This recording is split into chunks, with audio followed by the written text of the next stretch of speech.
ನಮಸ್ತೆ ಫ್ರೆಂಡ್ಸ್, ರಂಜು ಸೋಮ್ನಿ ಫುಡ್ಗೆ ಎಲ್ಲರಿಗೂ ಸ್ವಾಗತ. 10 ನಿಮಿಷದಲ್ಲಿ ನಿಮಗೆ ರವೆ ಇದ್ದರೆ ಈ ರೆಸಿಪಿ ಮಾಡ್ಬೋದು. ಬನ್ನಿ ನೋಡೋಣ ಇದು ಏನು, ಹೇಗೆ ಮಾಡೋದು ಅಂತೆಲ್ಲ. ಅದಕ್ಕೋಸ್ಕರ ಮೊದಲು 1 ಟೀ ಸ್ಪೂನ್ನಷ್ಟು ತುಪ್ಪ ಬಿಸಿ ಮಾಡ್ತಾ ಇದ್ದೀನಿ.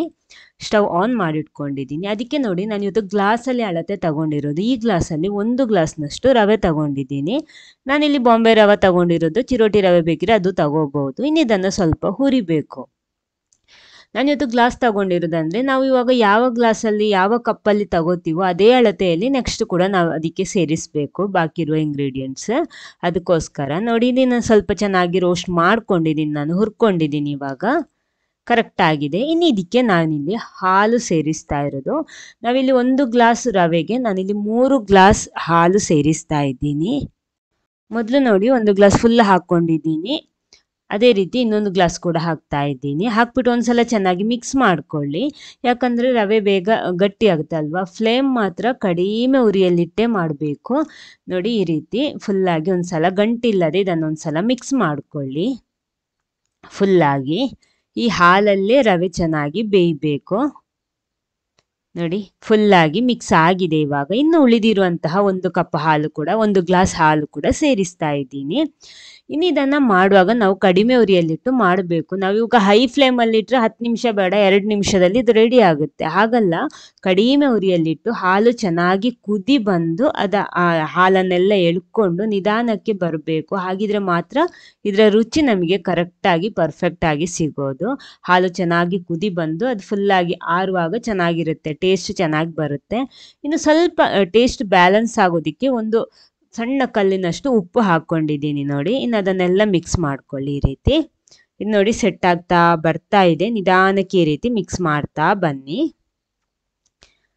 ಫುಲ್ಲಾಗಿ ಚೆನ್ನಾಗಿ ಬೆಂದು ಸಿಗುತ್ತೆ ಆವಾಗ.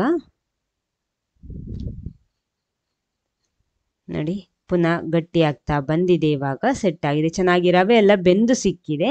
ಇನ್ನು ಇದಕ್ಕೆ ನಾನಿಲ್ಲಿ ಅದೇ ಗ್ಲಾಸಲ್ಲಿ 1 ಗ್ಲಾಸ್ ತಗೊಂಡಿರೋದು, ಅದನ್ನು ಕಪ್ಪಳತೆಯಲ್ಲಿ ಹಾಕಿರೋದು. ಅಷ್ಟೇ, ನಾವೆಷ್ಟು ರವೆ ತಗೊಂಡಿದ್ದೀವೋ ಅಷ್ಟೇ ಹಾಕ್ಕೊಳ್ಳಿ. ಸ್ವಲ್ಪ ಬೇಕಿದ್ರೆ ಕಡಿಮೆ ಮಾಡ್ಬೋದು, 1 ಟೇಬಲ್ ಸ್ಪೂನ್ ಅಷ್ಟೇ ಎಲ್ಲ ಹಾಕ್ಬಿಟ್ಟು ಎಲ್ಲ ಕೂಡ ಒಂದ್ಸಲ ಚೆನ್ನಾಗಿ ಈ ರೀತಿ ಮಿಕ್ಸ್ ಮಾಡಬೇಕು. ಈ ಸಕ್ಕರೆ ಹಾಕಿದ್ಮೇಲೆ ಆ ಸಕ್ಕರೆ ಎಲ್ಲ ಕರಗಿದ್ಮೇಲೆ ಸ್ವಲ್ಪ ನೀರಾಗಿ ಬರುತ್ತೆ. ಇನ್ನು ಅಲ್ಲಿ ಸ್ವಲ್ಪ ಕಲರಿಗೋಸ್ಕರ ನಾನು ಅರಿಶಿನ ಹುಡಿ ಹಾಕ್ತಾ ಇದ್ದೀನಿ, ಇಲ್ಲಾಂದರೆ ಕುಂಕುಮ ಹಾಕ್ಬೋದು. ಫುಡ್ ಕಲರು ಬೇಡ, ಅವಾಯ್ಡ್ ಮಾಡ್ಕೊಳ್ಳಿ. ಈ ರೀತಿ ಚೆನ್ನಾಗಿ ಒಂದ್ಸಲ ಮಿಕ್ಸ್ ಮಾಡ್ಕೊಳ್ಳಿ. ಯಾಕಂದರೆ ಆ ಬಿಳಿ ಬಣ್ಣಕ್ಕಿಂತ ಸ್ವಲ್ಪ ಕಲರ್ ಚೇಂಜ್ ಆದರೆ ನಾವು ಮಾಡೋ ಸ್ವೀಟಿಗೆ ಒಂದು ಸ್ವಲ್ಪ ನೋಡೋದಕ್ಕೆ ಚೆನ್ನಾಗಿರುತ್ತೆ. ಸ್ವಲ್ಪ ಏಲಕ್ಕಿ ಹುಡಿ ಕೂಡ ಹಾಕ್ತಾ ಇದ್ದೀನಿ. ಎಲ್ಲ ಕೂಡ ಒಂದ್ಸಲ ಮಿಕ್ಸ್ ಮಾಡ್ಕೊಳ್ಳಿ. ಮನೆಗೆ ಯಾರಾದರೂ ಗೆಸ್ಟ್ ಬಂದರೆ ಅಥವಾ ಮಕ್ಕಳು ತಟ್ಟಂತ ಒಂದು ಸ್ವೀಟ್ ಬೇಕು ಅಂದರೆ ಖಂಡಿತ ನಿಮಗೆ ಇದನ್ನೊಂದು ರೆಡಿ ಮಾಡಿ ಕೊಡ್ಬೋದು. ನೋಡಿ, ಫುಲ್ಲಾಗಿ ಈ ರೀತಿ ಮಿಕ್ಸ್ ಮಾಡ್ಕೊಳ್ಳಿ. ಹಾಲಲ್ಲೇ ರವೆ ಚೆನ್ನಾಗಿ ಬೆಂದು ಸೆಟ್ಟಾಗಿ ಬರಬೇಕು. ನೋಡಿ, ಇನ್ನು ಇದಕ್ಕೆ 1 ಟೀ ಸ್ಪೂನ್ನಷ್ಟು ತುಪ್ಪ ಪುನಃ ಸೇರಿಸ್ತಾ ಇದ್ದೀನಿ.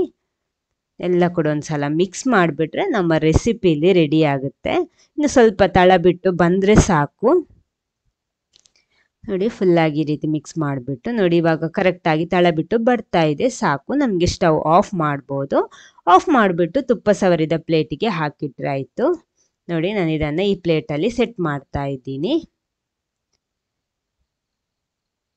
ಫುಲ್ಲಾಗಿ ಸೆಟ್ ಮಾಡ್ಕೊಳ್ಳಿ. ನಮಗಿದು ಪೀಸ್ ಆಗಿ ತಿನ್ನೋದಕ್ಕೆ ಸಿಗುತ್ತೆ.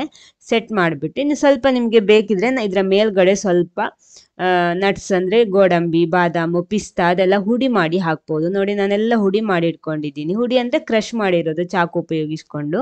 ಅದನ್ನು ಇದರ ಮೇಲ್ಗಡೆ ಸ್ವಲ್ಪ ಸ್ಪ್ರೆಡ್ ಮಾಡಿದ್ರಂತೂ ಸೂಪರಾಗಿ ಬೇಕರಿಗಳಲ್ಲೆಲ್ಲ ಸಿಗುವ ಆ ಒಂದು ಸ್ವೀಟಿನ ಟೇಸ್ಟ್ ಅಂತೂ ಸೂಪರ್ ಆಗಿರುತ್ತೆ. ಅದೇ ರೀತಿ ನೋಡೋದಕ್ಕೂ ಕೂಡ ಅದೇ ರೀತಿ ಇರುತ್ತೆ. ಇನ್ನು ಸ್ವಲ್ಪ ಆರಿದ ಮೇಲೆ ಇದನ್ನು ನಿಮ್ಗೆ ಯಾವ ಶೇಪಲ್ಲಿ ಬೇಕೋ ಆ ಶೇಪಲ್ಲಿ ಕಟ್ ಮಾಡಿಬಿಟ್ಟು ಸರ್ವ್ ಮಾಡ್ಬೋದು. ನೋಡಿ, ಈ ರೀತಿ ರೆಡಿ ಆಗಿದೆ. ಇದನ್ನು ಕಟ್ ಮಾಡಿಬಿಟ್ರೆ ನಮ್ಮ ರೆಸಿಪಿ ಅಂತೂ ರೆಡಿ ಆಗುತ್ತೆ. ಸೂಪರ್ ಆಗಿರುವಂಥ ಒಂದು ರೆಸಿಪಿ, ಎಲ್ರಿಗೂ ಇಷ್ಟ ಆಗುತ್ತೆ. ನೀವು ಕೂಡ ಮನೆಯಲ್ಲಿ ಟ್ರೈ ಮಾಡಿ, ಟೇಸ್ಟ್ ಮಾಡಿ, ಹೇಗಾಗಿದೆ ಅಂತ ಫೀಡ್ಬ್ಯಾಕ್ ತಿಳಿಸೋದಕ್ಕೂ ಮರಿಬೇಡಿ. ಈ ವಿಡಿಯೋ ಇಷ್ಟ ಆದರೆ ಒಂದು ಲೈಕ್ ಕೊಟ್ಬಿಟ್ಟು ಎಲ್ಲರ ಜೊತೆ ಶೇರ್ ಮಾಡಿ. ಫಸ್ಟ್ ಟೈಮ್ ಚಾನಲ್ ನೋಡೋರಾಗಿದೆ ಚಾನಲ್ ಸಬ್ಸ್ಕ್ರೈಬ್ ಮಾಡಿ, ಸಪೋರ್ಟ್ ಮಾಡಿ. ಫೇಸ್ಬುಕ್ ಪೇಜಲ್ಲಿ ಈ ವಿಡಿಯೋ ನೋಡ್ತಿದ್ರೆ ಪೇಜ್ ಫಾಲೋ ಮಾಡೋದಕ್ಕೂ ಮರಿಬೇಡಿ. ಓಕೆ, ಇನ್ನೊಂದು ಹೊಸ ವೆರೈಟಿ ಆಗಿರೋ ಒಂದು ಹೆಲ್ದಿ ಆಗಿರೋ ರೆಸಿಪಿ ಜೊತೆನೆ ಬರ್ತೀನಿ. Okay, thank you.